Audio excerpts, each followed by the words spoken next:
In the top consulting firm, you get to explore many different industries as well as business functions. Now, I think this is one of the strongest promises that the top consulting firms continue making to their new hires as well as potential applicants, that you can hop from project to project and try out a business function there, a new sector there, and so on. And I think this promise is especially attractive to university graduates who may not yet be exactly sure where their career path should take them and in which business areas they want to specialize later on. And maybe you are one of those, and maybe this is one of the reasons why you want to join a top consulting firm, and I think this motivation is perfectly reasonable. But the question is, does this promise still hold? Let us analyze this question with the help of a consulting service matrix. On its horizontal axis, you find the business functions commonly served by top consulting firms, and on the vertical axis, you find the industries typically served by the top consulting firms.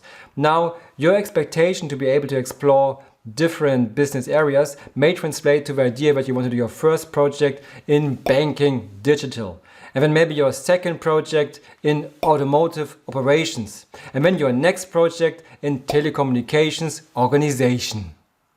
The question now, of course, is it still possible? And I think the answer to this question is yes and no.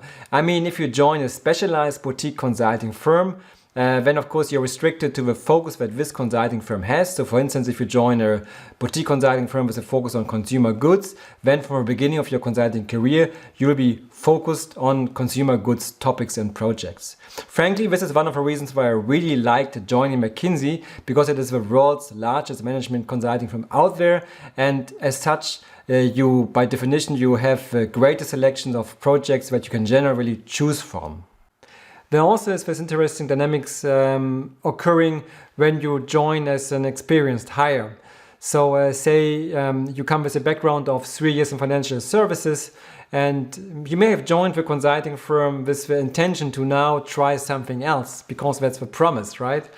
And you might find yourself in a situation there you are then put on banking projects because this is your background, right?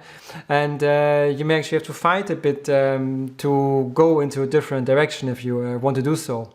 A similar sort of path dependency does occur when you do not only 1 but 2 or 3 projects in a similar niche. Because when in consulting you become an expert in your niche very fast.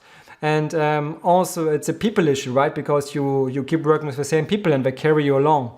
And this can be good, right? Maybe you're happy and you find your sweet spot very early. But if you commit yourself too early to a certain area, you may lose out on other opportunities out there. So if you want to go into a direction that you determine for yourself, you may have to work for it. To be fair, there's also another force at play here. The clients have become increasingly demanding in terms of consulting team profiles they accept. So maybe in the 80s it was fine just to put an intelligent guy in front of them. But nowadays, if a pharmaceutical company hires a consultant team, it will expect to see people with a proven track record in pharma work, maybe specialized education and so on. I think this poses a problem for consulting firms because on the one hand, they still like to attract new hires on the basis of a promise that you can try out everything. At the same time, at some point, they have to nudge the talents to specialize in certain areas which are in great demand by their clients. For you, that may mean that at the beginning you may explore a bit left and right, but at some point you will get asked, you've done a couple of projects in pharma, don't you want to specialize in pharma? And then a couple of months later, you may have a similar discussion about your functional spike and then commit to marketing. And then you become a pharma marketing guy. For some, that's fine. For others, it's not. If you join as a junior consultant, you will be fine. You will still be able to explore and experiment for quite some time.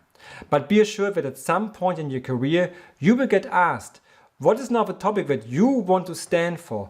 What is it that the colleagues of your firm should call you up for to get your expert advice?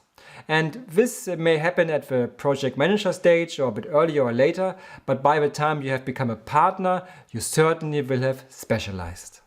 Still though, I think that consulting is one of the most versatile professions out there, especially when you compare it to the more traditional corporate careers. While it is true that at some point in your consulting career you will have to specialize in a certain niche, consulting will still remain project business.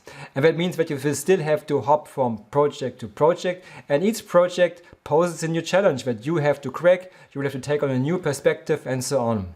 That means that I rate the statement that as a top management consultant you get to explore many different industries and business functions with a truth score of 3 out of 5 stars. If you found this video useful, please hit the like button and subscribe to the Yuan Consulting channel for more business and career advice to come. This video is part of a Yuan Consulting job test series in which I help you find out if you should become a consultant. If you would like to take part in this interactive test, then I invite you to first check out the test instructions in this video here right now. If you're already taking the test, then let's move on to the next video. In the next video, I will address a topic that I think sometimes is still regarded a bit as a taboo topic. I will ask the question, as a consultant, can you start a family? My view on this may be a bit controversial. If you want to learn about it, please follow me to the next video here.